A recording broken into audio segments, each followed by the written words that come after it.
أعوذ بالله من الشيطان الرجيم.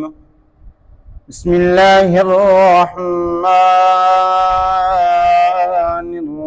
الرحيم.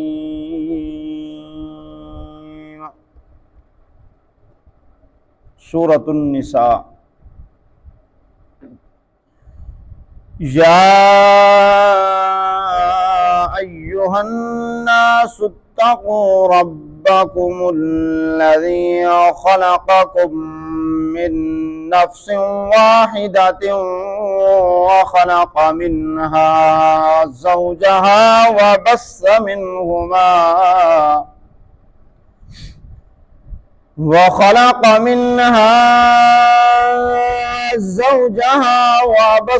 منهما رجالا كثيرا ونساء،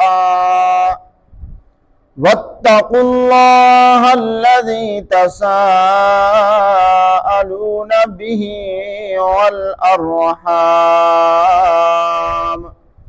إن الله كان عليكم رقيبا. وآتوا اليتامى أموالهم ولا تتبدلوا الخبيث بالطيب، ولا تأكلوا أموالهم إلى أموالكم إنه كان حوبا كبيرا.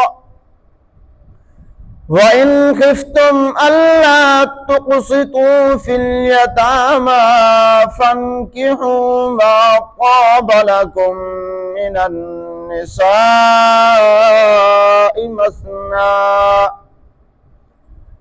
مثنى وثلاث ورباع، فإن خفتم ألا تعدلوا فواحدة أو ما ملكت أيمانكم، ذلك أدنى ألا تعولوا. وآتوا النساء صدقاتهن نحلة، فإن طبن لكم عن شيء منه نفسا فكلوه هنيئا مريئا. ولا تؤتوا السفهاء أموالكم التي جعل الله قياما وارزقوهم فيها واكسوهم وقولوا لهم قولا معروفا. وابتلوا اليتامى حتى إذا بلغوا النكاح، فإن آنستم منهم رشدا فادفعوا إليهم أموالهم ولا تأكلوها إسرافا وبدارا أن يكبروا. ومن كان غنيا فليستعفف، ومن كان فقيرا فليأكل بالمعروف.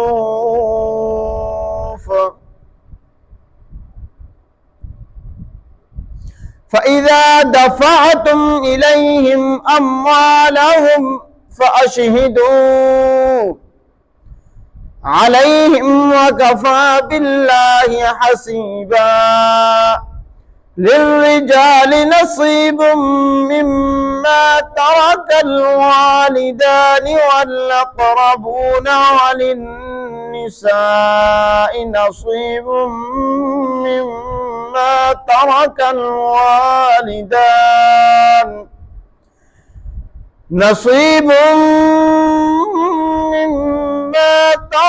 الوالدان والأقربون مما قل منه أو كثر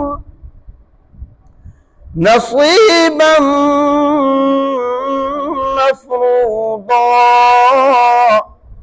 وإذا حضر القسمة أولو القربى واليتامى والمساكين فارزقوهم منه وقولوا لهم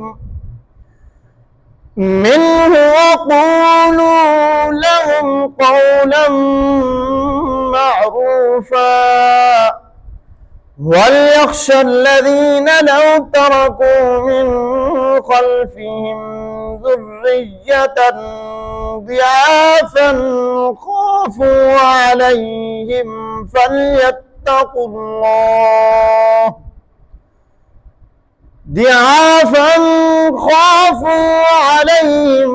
فليتقوا الله وليقولوا قولا صديدا. إن الذين يأكلون أموال اليتامى ظلما إنما يأكلون في بطونهم نارا وسيصلون سعيرا. يوصيكم الله في أولادكم للذكر مثل حظ الأنثيين. فإن كن نساء فوق اثنتين فلهن ثلثا ما ترك، وإن كانت واحدة فلها النصف ولأبويه لكل واحد منهما السدس مما ترك إن كان له ولد. فإن لم يكن له ولد وورثه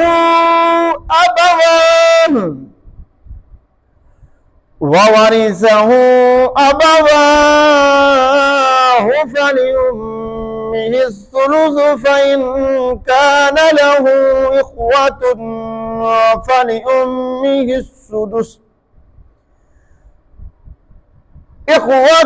فلأمه السدس من بعد وصية يوصي بها أو دين. آباؤكم وأبناؤكم لا تدرون أيهم أقرب لكم نفعا فريدة من الله، إن الله كان عليما حكيما. ولكم نصف ما ترك أزواجكم إن لم يكن لهن ولد، فإن لم يكن لهن ولد فلكم الربع مما تركن من بعد وصية يوصين بها أو دين. ولهن الربع مما تركتم إن لم يكن لكم ولد، فإن كان لكم ولد فلهن الثمن مما تركتم من بعد وصية توصون بها أو دين. وإن كان رجل يورث كلالة أو امرأة وله أخ أو أخت فلكل واحد منهما السدس، فإن كانوا أكثر من ذلك فهم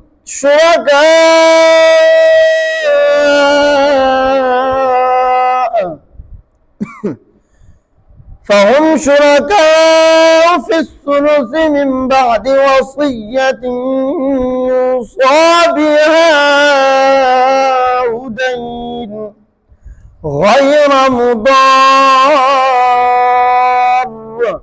وصية من الله والله عليم حليم.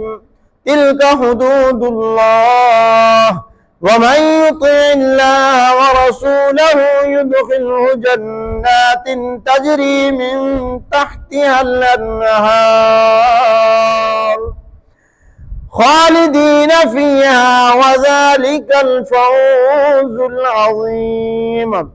ومن يعص الله ورسوله ويتعد حدوده يدخله نارا خالدا فيها وله عذاب مهين. واللاتي يأتين الفاحشة من نسائكم فاستشهدوا عليهن 4 منكم، فإن شهدوا فأمسكوهن في البيوت حتى يتوفاهن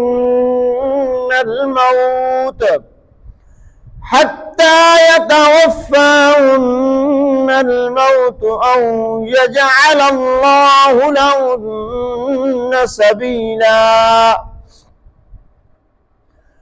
واللذان يأتيانها منكم فآذوهما فإن تابا وأصلحا فأعرضوا عنهما إن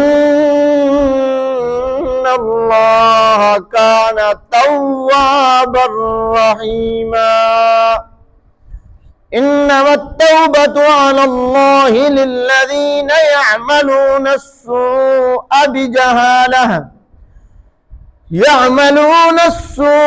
بجهالة ثم يتوبون من قريب فأولئك يتوب الله عليهم وكان الله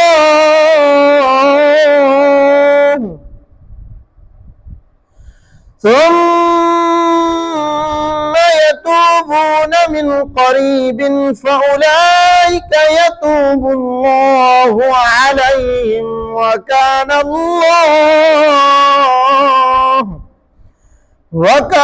الله عليما حكيما. وليست التوبة للذين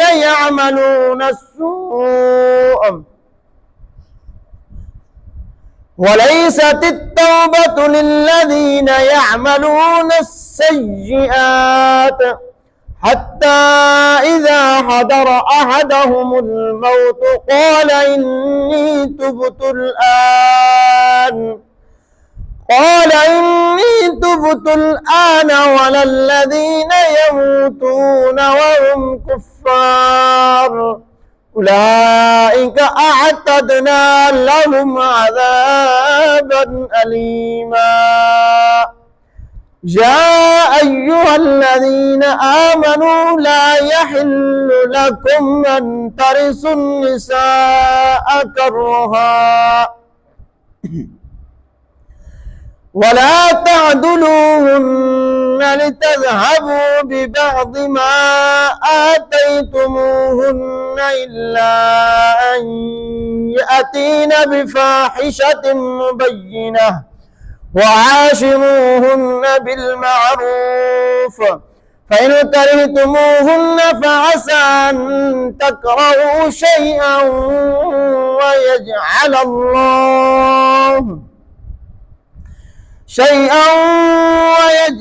الله فيه خيرا كثيرا. وإن أردتم استبدال زوج مكان زوج وآتيتم إحداهن قنطارا فلا تأخذوا منه شيئا أتأخذونه بهتانا وإثما مبينا. وكيف تأخذونه وقد أفدى بعضكم إلى بعض وأخذن منكم ميثاقا غليظا ولا تنكحوا ما نكح آباؤكم من النساء إلا ما قد سلف إنه كان فاحشة ومقتا وساء سبيلا. حرمت عليكم أمهاتكم وبناتكم وأخواتكم وعماتكم وخالاتكم وبنات الأخ وبنات الأخت وأمهاتكم اللاتي أرضعنكم وأخواتكم من الرضاعة وأمهات نسائكم وربائبكم اللاتي في حجوركم من نسائكم اللاتي دخلتم بهن فإن لم تكونوا دخلتم بهن فلا جناح عليكم وحلائل أبنائكم الذين من أصلابكم وأن تجمعوا بين الأختين إلا ما قد سلف إن الله كان غفورا رحيما.